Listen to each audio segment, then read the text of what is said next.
Hello dear students, welcome to Kataria pharmacy. So students, हम study कर रहे थे B pharma second semester biochemistry.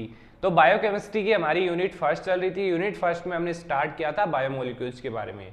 तो दो बायोमोलिक्यूल्स के बारे में ऑलरेडी हम स्टडी कर चुके हैं। अगर आपने वो लेक्चर्स नहीं देखे हैं तो वीडियो के डिस्क्रिप्शन में जाइए, प्लेलिस्ट का लिंक मिल जाएगा, वहाँ से आप देख सकते हैं, या फिर चैनल पर डायरेक्ट जाके भी आप देख सकते हैं। क्योंकि आप रेगुलर लेक्चर्स अटेंड करेंगे तो आपको समझने में आसानी होगी। स्टेप बाय स्टेप चलेंगे तो सभी टॉपिक्स आपके कवर होंगे। तो पीछे के दो लेक्चर्स हैं, उनको आप देख लीजिए, देन इस लेक्चर को आप अटेंड करिए।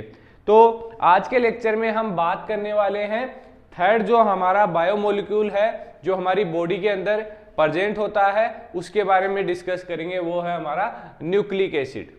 इससे पहले हम कार्बोहाइड्रेट के बारे में डिस्कस कर चुके हैं, लिपिड्स के बारे में डिस्कस कर चुके हैं। तो आज हम डिस्कस करने वाले हैं न्यूक्लिक एसिड के बारे में। तो वीडियो को स्टार्ट करने से पहले अगर आप चैनल पे न्यू हैं तो चैनल को सब्सक्राइब जरूर कर ले और बेल आइकन को प्रेस कर दें, जिससे हमारी आने वाली न्यू वीडियो का नोटिफिकेशन आपको सबसे पहले मिल सके, और अपने दोस्तों तक भी शेयर कर दीजिए। तो स्टार्ट करते हैं। सबसे पहले जान लेते हैं न्यूक्लिक एसिड होता क्या है।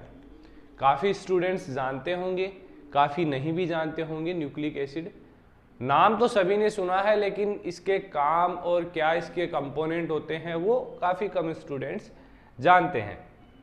तो एक हमारी बॉडी में होती है सेल्स। सेल के बीच में जो सेंटर होता है उसको क्या बोलते हैं हम? न्यूक्लियस। क्या बोलते हैं उसको? न्यूक्लियस। तो उसका जो कंपोनेंट है न्यूक्लियस में जो प्रेजेंट होता है उसको क्या बोलते हैं हम? Nucleic acid. न्यूक्लिक एसिड का क्या रोल होता है हमारी बॉडी के अंदर? ये जो जेनेटिक इंफॉर्मेशंस हैं one person to another person, उसको स्टोर रखता है और ट्रांसफर करता है। बाकी जो प्रोटीन सिंथेसिस वगैरह की प्रोसेस है वो भी न्यूक्लिक एसिड के अंदर ही परफॉर्म होती है। तो इसका बहुत ही बड़ा इंपॉर्टेंट रोल है। न्यूक्लिक एसिड की जो कंप्लीट डिटेल स्टडी है वो आपने 11th या 12th में की होगी। बाकी आगे आने वाले सब्जेक्ट्स में भी देखने को मिलेगी, जैसे 6th सेमेस्टर में मिलेगी आपको बायोटेक्नोलॉजी के अंदर। बाकी यहाँ पर हमें स्टडी करना है कि न्यूक्लिक एसिड होता क्या है, कौन कौन से कंपोनेंट है, क्या क्लासिफिकेशन है, क्या बायोलॉजिकल रोल है, क्या केमिकल इसका नेचर है, उन सभी के बारे में हमें स्टडी करना है। तो इन चीज़ों को आप छोड़ दीजिए, बस आपको पता होना चाहिए न्यूक्लिक एसिड होता क्या है। Nucleic acid serve as a transmitter of genetic information. क्या है? Work as a transmitter of genetic information. Genetic information क्या होती है? जो आपके मदर से, फादर से आपके अंदर आती है, वो वाली जो इंफॉर्मेशन होती है उनको हम जेनेटिक इंफॉर्मेशन बोलते हैं। बेसिकली न्यूक्लिक एसिड 2 टाइप्स के होते हैं, आप सभी जानते होंगे। डीएनए एंड आरएनए का नाम आपने सुना होगा। DNA and RNA. डीएनए है डीऑक्सी राइबो न्यूक्लिक एसिड, ये इसकी फुल फॉर्म है। आरएनए है राइबो न्यूक्लिक एसिड। इनमें क्या डिफरेंस होता है वो आगे इनके केमिकल नेचर में आपको पता चलेगा। Nucleic acid are the polymer of nucleotide. Basically जो न्यूक्लिक एसिड है वो जैसे हमारी बॉडी, जो हमारे ऑर्गन्स है वो डिफरेंट डिफरेंट सेल से मिलके बने होते हैं, वैसे न्यूक्लिक एसिड डिफरेंट न्यूक्लियोटाइड से मिलके बना हुआ होता है। ये है हमारे न्यूक्लियोटाइड, जिनसे मिलकर क्या बना हुआ आता है? Nucleic acid. तो न्यूक्लियोटाइड्स कौन कौन से हैं? बेसिकली 3 टाइप से डिवाइड किया गया है: नाइट्रोजेनियस बेस, पेंटोज शुगर और फॉस्फेट ग्रुप। तो उसके अंदर basically purine and pyrimidine, ribose और डीऑक्सी राइबोज। बेसिकली जो न्यूक्लियोटाइड्स हैं बेसिकली बने हुए होते हैं base and sugars plus phosphate. Phosphate group भी इसके अंदर ऐड होगा, बेस ऐड होगा और शुगर ऐड होगा। वो आगे हम केमिकल नेचर के अंदर देखने वाले हैं। यहां पे सिर्फ ये जनरल इंट्रोडक्शन था। अब बात कर लेते हैं क्लासिफिकेशन की। क्लासिफिकेशन में भी आपको काफी हद तक समझ में आएगा कि न्यूक्लिक एसिड कौन कौन से न्यूक्लियोटाइड से मिलके बना हुआ होता है। तो ये न्यूक्लिक एसिड का क्लासिफिकेशन है। इसमें न्यूक्लियोटाइड कंप्लीट जो न्यूक्लिक एसिड है वो न्यूक्लियोसाइड से बना हुआ होता है। न्यूक्लियोटाइड दो टाइप्स में डिवाइड किया गया है, न्यूक्लियोसाइड और फॉस्फोरिक एसिड। न्यूक्लियोसाइड बेसिकली दो टाइप्स के होते हैं, एक तो शुगर होगा, शुगर में राइबोज होगी और डीऑक्सी राइबोज, टू टाइप्स के शुगर इसके अंदर बेसिकली प्रेजेंट होंगे। इसके अलावा जो मेन हमारे न्यूक्लियोसाइड्स हैं जो न्यूक्लियोटाइड बनाएंगे वो है प्यूरिन एंड पिरिमिडिन। ये तो आपको याद होंगे ही, अगर नहीं भी है तो देख लीजिए। प्यूरिन में है एडेनिन और गवानिन, पिरिमिडिन में है साइटोसिल, यूरेसिल और थाइमिन। तो बेसिकली इनके अंदर 4 कंपोनेंट डीएनए आरएनए के अंदर प्रेजेंट होते हैं, एक एब्सेंट होता है। अब वो एब्सेंट कौन से में से होता है? यूरेसिल एंड थाइमिन में से। बाकी 3 कंपोनेंट तो दोनों में कॉमन होते हैं, आरएनए और डीएनए के अंदर। आरएनए के अंदर यूरेसिल की जगह क्या आ जाता है? थाइमिन। और इसमें देख लेना एक बार आप। तो ये हो गया क्लासिफिकेशन ऑफ न्यूक्लिक एसिड। अब बात कर लेते हैं केमिकल नेचर की। केमिकल नेचर में क्या होता है कि जो इसकी स्ट्रक्चर्स है, कंपोनेंट्स है, वो कैसे होते हैं, कौन कौन से होते हैं, वो इंक्लूड होता है। A nucleic acid consist of 3 parts, namely pentose sugar हो गई, फॉस्फेट ग्रुप हो गया और हेट्रोसाइक्लिक नाइट्रोजिनियस बेस हो गया। मतलब base sugar plus phosphate group से मिलके हमारा न्यूक्लियोटाइड बना हुआ होता है। डीएनए एंड आरएनए भी एक टाइप से न्यूक्लियोटाइड्स ही हैं हमारे। सबसे पहले देख लेते हैं पेंटोज शुगर।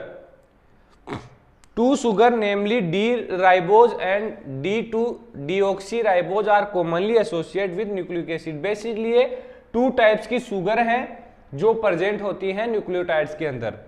तो ये है डी राइबोज शुगर, जिसके अंदर यहां पर हमारा हाइड्रोक्सी ग्रुप प्रेजेंट है। इसके अंदर हमारा हाइड्रोक्सी ग्रुप प्रेजेंट नहीं है नंबर 2 कार्बन पे। तो ये D2 डीऑक्सी राइबोज, ये स्ट्रक्चर आपको याद करनी है। 5 कार्बन की रिंग है, इसको इजीली आप याद कर सकते हैं। तो ये पेंटोज शुगर्स हो गई जो बेसिकली अटैच होगी किसके थ्रू? फॉस्फेट ग्रुप के थ्रू, एंड देन एक चेन बनाएगी न्यूक्लियोटाइड की। अब आगे देख लेते हैं हम जो हमारे फॉस्फेट ग्रुप्स हैं, हेट्रोसाइक्लिक नाइट्रोजिनियस बेस है, उनके बारे में। फॉस्फेट ग्रुप, तो फॉस्फेट ग्रुप जैसे कि पहले देखा हमने, जो शुगर्स थी 2 टाइप्स की थी, डीऑक्सी और डी राइबोज। तो फॉस्फेट ग्रुप के साथ वो क्या होगी? अटैच होगी। तो इसमें क्या है? The backbone of A nucleic acid is made up of alternating sugar and phosphate. जो भी न्यूक्लिक एसिड बना हुआ होता है उसकी जो बैकबोन होती है, जो चेन होती है, वो बेसिकली शुगर और फॉस्फेट ग्रुप के एक दूसरे से अटैच होने से ही बनती है। तो backbone of nucleic acid is made up of alternating sugar and phosphate molecule. The sugar and phosphate molecule bonded together to form a long chain as represent below. जैसे कि अब शुगर का यहाँ पर हमने जो स्ट्रक्चर था वो मैंने नहीं बनाया है, अगर आप बनाना चाहे तो बना सकते हैं, बाकी ऐसे भी आप रिप्रेजेंट कर सकते हैं। शुगर और फॉस्फेट ग्रुप हो गया, फिर से शुगर आ गया, फिर से फॉस्फेट ग्रुप हो गया, ऐसे ये लॉन्ग चेन चलती रहती है। तो ये हो गया हमारा फॉस्फेट ग्रुप। अब लास्ट जो मेन कंपोनेंट आते हैं हेट्रोसाइक्लिक न्यूक्लियोबेस, जो हमने क्लासिफिकेशन में देखा था। These are nitrogenous heterocyclic compound, जैसे कि cytosine, guanine, adenine and thymine. जो एडेनिन, ग्वानिन, साइटोसिन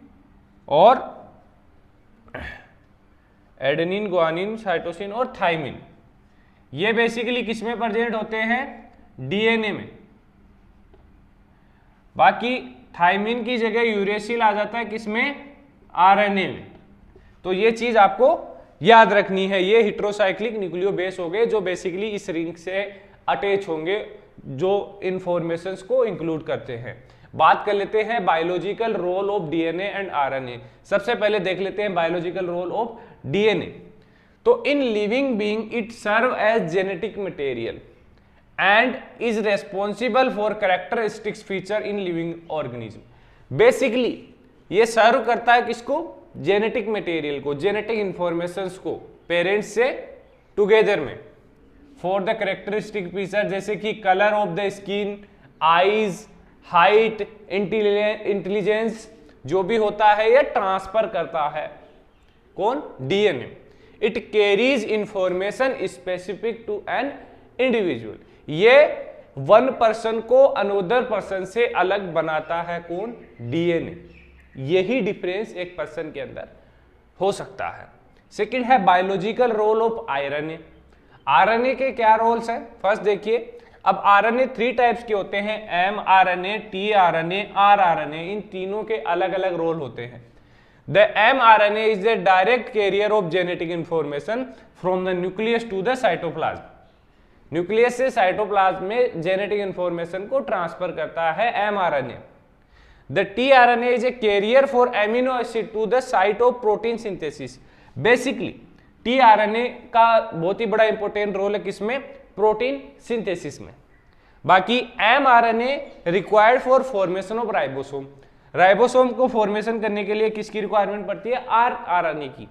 अब राइबोसोम का क्या रोल होता है कि राइबोसोम जो रिंग होती है उसके ऊपर जो एमिनो एसिड्स है उसको लेके जाता है आगे, ट्रांसफर करता है, जिससे हमारा प्रोटीन सिंथेसिस हो सके। तो ये चीजें आपने देखी होगी। ट्रांसक्रिप्शन में जो डीएनए का ट्रांसक्रिप्शन होता है वो बेसिकली 12th में देखा होगा या फिर अब हमारे 6th सेमेस्टर में आपको देखने को मिलेगा। तो आई होप ये जो टॉपिक था आपको समझ में आया होगा। वीडियो अच्छी लगी तो वीडियो को लाइक जरूर करें और चैनल को सब्सक्राइब कर लिए। बने रहिए हमारे साथ, मिलते हैं नेक्स्ट वीडियो में।